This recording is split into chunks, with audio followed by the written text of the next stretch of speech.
करना होगा ना, उसके लिए तो पूरा क्लियर है नोटिफिकेशन में कि किस हिसाब से आपका फाइनली सिलेक्शन होना है। निश्चित रूप से बोर्ड छात्र हित में जरूर कदम उठाएगी और सप्लीमेंट्री रिजल्ट भी जरूर देगी।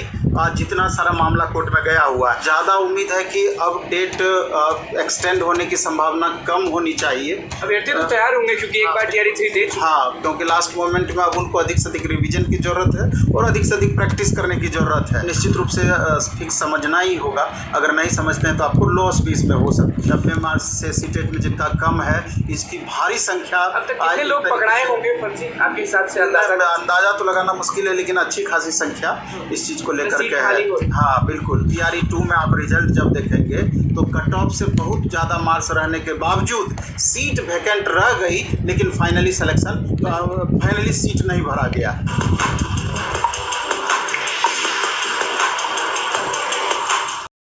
उसको लेके चिंतित हैं कि भैया एग्जाम समय पर होगा कि नहीं होगा, क्योंकि बार बार समय को आगे बढ़ा दिया जा रहा है। और मार्क्स को लेके भी बहुत सारे लोग चिंतित हैं कि इस बार भी रिजर्वेशन वाला जो मामला है वो फंस ना जाए कि बाहर वाले मार्क्स लाए कम और फिर से वही बन जाए शिक्षक। सबसे पहले तो हम ये कहना चाहेंगे कि अभ्यर्थी का जोश जज्बा जिस तरह से बरकरार था, जिस हिसाब से वो अपना तैयारी में लगे हुए थे, तो निश्चित रूप से ये लगातार जो डेट एक्सटेंड हो रहा है तो उससे थोड़ा सा जोश कम हुआ है, या परेशानी में खुद को अब पा रहे हैं कि पता नहीं इस बार भी जो डेट एक्सटेंड, तीसरी बार डेट एक्सटेंड हुआ है, समय पे होगा या नहीं होगा। क्योंकि उसमें भी एक लेकिन लगा दिया गया है कि एक तरीके से कि ये संभावित तिथि टाइप से ये बताया गया है। तो इस चीज़ को लेकर के तो स्वाभाविक रूप से जिस हिसाब से अगस्त में एग्ज़ाम पहले होना था उसको मार्च में कर दिया गया, अब 4-5 महीना पहले कर दिया गया, फिर लगातार डेट को एक्सटेंड किया जा रहा है। और इसके अलावा इतनी सारी खामियां अभी आप देख रहे हैं कि अभी भी वेरिफिकेशन चल रहा है। वेरिफिकेशन में अदर स्टेट के कैंडिडेट को लगातार बाहर किया जा रहा है, फर्जी दस्तावेज पकड़ा रहा है। 90 मार्क्स से सीटेट में जिनका कम है, इसकी भारी संख्या। अब तक कितने लोग पकड़ाए होंगे फर्जी आपके हिसाब से? अंदाजा तो लगाना मुश्किल है, लेकिन अच्छी खासी संख्या इस चीज़ को लेकर के है। हाँ बिल्कुल। इसके अलावा भी सब्जेक्ट कम्बिनेशन भी एक बड़ा सा इशू रहा कि अभी भी आप देखेंगे जो नोटिस निकाली जाती है डिस्ट्रिक्ट बाय डिस्ट्रिक्ट, उसमें सब्जेक्ट कम्बिनेशन का भी इशू है कि स्टेट किसी सब्जेक्ट से बच्चे पास कर लिए हैं और एग्ज़ाम किसी दूसरे सब्जेक्ट से दिए हैं, या सब्जेक्ट कम्बिनेशन उनका पूरा नहीं हो पा रहा था। तो ये जो अन्य अभ्यर्थी जिनको इस बार एग्ज़ाम देना है, या टीआरई 3 देना है अथवा टीआरई 4 देना है, तो उनको एकदम अलर्ट मोड में आ जाना चाहिए कि अभी आपके साथ कोई तरह का दिक्कत है डॉक्यूमेंट्स को लेकर के, या अन्य कोई दिक्कत है, तो अभी से आप अलर्ट हो जाएं। ज़बरदस्ती आप घुसने का प्रयास नहीं करें। कैसे पक्का हो जाएंगे कि हाँ हमारा सब चीज़ सही है? जो रूल रेगुलेशन है उसको तो फॉलो करना होगा ना। उसके लिए तो पूरा क्लियर है नोटिफिकेशन में कि किस हिसाब से आपका फाइनली सिलेक्शन होना है। उसके लिए डॉक्यूमेंट्स क्या चाहिए, कम्बिनेशन किस हिसाब से होना चाहिए, स्टेट में कितना मार्क्स होना चाहिए, स्टेट आप पास हैं कि नहीं, सीटेट में आपका कितना मार्क्स होना चाहिए, तो बाद में ना फेंक दिया जाए। हाँ निश्चित रूप से। तो अदर स्टेट के बच्चों के साथ तो ये इशू था ही, लेकिन बिहार के भी बहुत सारे अभ्यर्थी ऐसे थे शुरुआत में टीआरई 1 में, टीआरई 2 में, जिनको सब्जेक्ट कम्बिनेशन के कारण दिक्कत का सामना करना पड़ा। तो अब हम आगे अभ्यर्थी को ये कहना चाहते हैं कि बहुत सारी बातें आपके हाथों में नहीं होती है।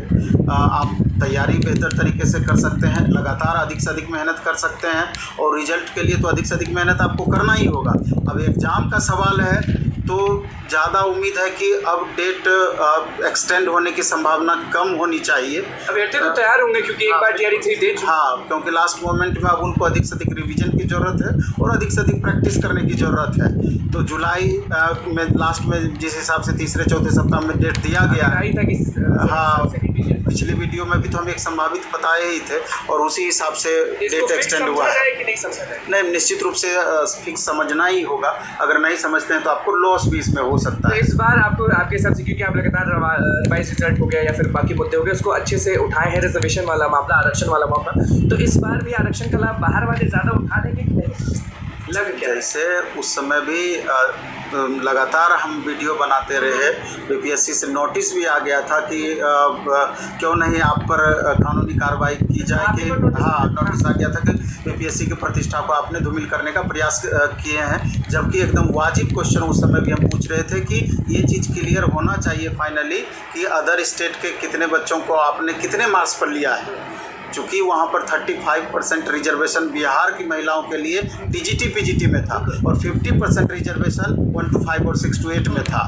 लेकिन अदर स्टेट की महिलाओं को उस समय तो ले लिया गया, लेकिन अभी दिक्कत का सामना करना पड़ रहा है। विकलांग कैटेगरी में आप देख लीजिए, तो आरक्षण का जो नियम आपने तय किया है उसका अक्षरशः पालन होना ही चाहिए। सीट्स खाली हो रहे हैं, आपको नहीं लगता कि उसको भर देना चाहिए TRE 1 और TRE 2 के स्टूडेंट से? क्योंकि आप अगर TRE 3 के स्टूडेंट से भरेंगे तो कोई फायदा तो नहीं। 100% अधिकार उन्हीं बच्चों से बनता है। TRE 1 का अगर रिजल्ट में सीट खाली वैकेंट हुआ है, TRE 2 का सीट वैकेंट हुआ है, तो उन्हीं बच्चों से उसका भरा जाना चाहिए। वाजिब में तो यही होना चाहिए। अगर ऐसा होता तो जिनका भी 1 मार्क्स 2 मार्क्स 3 मार्क्स से कमी था या कम मार्क्स जिनका आया था कट ऑफ से, तो उनका 100% सिलेक्शन हो जाता। इसके लिए तो अभी तो आप यहाँ तक देखिए ना कि TRE 2 में आप रिजल्ट जब देखेंगे तो कट ऑफ से बहुत ज़्यादा मार्क्स रहने के बावजूद सीट वैकेंट रह गई, लेकिन फाइनली सीट नहीं भरा गया। तो ये परिस्थितियाँ उस समय पैदा की। अभ्यर्थी लगातार कह रहे हैं कि अगर हमारे TRE 1 में खाली है सीट तो हमको उस पर बिठाया जाए। ये वाजिब हक है। और अभी देखिए कोर्ट में कितना सारा मामला गया हुआ है। भाषा अर्हता को लेकर 34 मामला तो सिर्फ भाषा अर्हता को लेकर चल रहा है, सप्लीमेंट्री रिजल्ट को लेकर के चल रहा है, और भी बहुत सारे इशू हैं। तो अगर हमको लगता है कि कोर्ट अंततः डिसीजन देगी रिवाइज रिजल्ट का, और जैसे ही रिवाइज रिजल्ट की बातें आएंगी बहुत सारे कैंडिडेट अंदर भी आएंगे, बहुत सारे कैंडिडेट बाहर भी जाएंगे। अंदर बाहर कब होगा? क्योंकि आप जो कट ऑफ बताते हैं या फिर आप कुछ बताते हैं तो एकदम सटीक बैठता है, तो ये भी बता दीजिए शिक्षक अभ्यर्थियों को कि TRE 3.0 होने से पहले ये तो कोर्ट तय करेगी। कोर्ट में अभी इतना सारा मामला चल रहा है, तो निश्चित रूप से कोर्ट छात्र हित में जरूर कदम उठाएगी और सप्लीमेंट्री रिजल्ट भी जरूर देगी।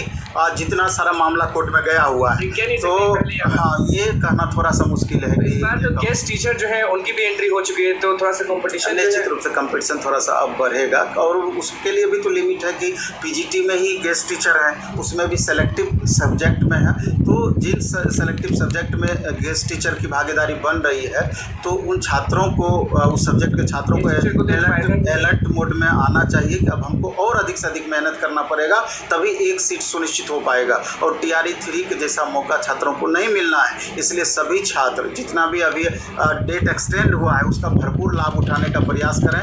गर्मी बहुत है, हम मानते हैं, लेकिन आपकी गर्माहट को बरकरार रखना है। टीचर लोग तो पढ़ाते हैं, पढ़ा ही रहे हैं, सब क्लास चल ही रहा है। बिहार सरकार का तो ऑर्डर आ गया है कि क्लास बंद करने का ऑफलाइन मोड में, लेकिन ऑनलाइन सारी क्लासेस चल रहे हैं, टेस्ट भी सारा कुछ हो रहा है। तो क्या लग रहा है इस बार? पिछली बार भी टेस्ट लिए थे आप, इस बार भी टेस्ट लिए थे, तो कैसा परफॉर्मेंस है? परफॉर्मेंस अभी छात्रों का नहीं बढ़ा है परफॉर्मेंस, क्योंकि छात्र लगातार मेहनत कर रहे हैं। उनको किसी भी सूरत में एक सीट पक्का करना है, क्योंकि छात्र एकदम माइंड मेकअप करके चल रहे हैं कि ऐसा मौका हमको दोबारा नहीं मिलना है। 4-5 की गारंटी नहीं ले रहा है। जो सामने TRE 3 है उसमें अधिक से अधिक लाभ उठाने का प्रयास छात्र कर रहे हैं, और करना भी चाहिए। देखिए नवीन सर हमारे साथ मौजूद थे, किस तरह से TRE 3.0 के एग्जाम डेट को लेकर बोले हैं वो आपने सुनिए। अब देखना होगा कि शिक्षक अभ्यर्थी इस वीडियो को किस तरह से लेते हैं। तो बस हमारे चैनल को सब्सक्राइब करके धन्यवाद।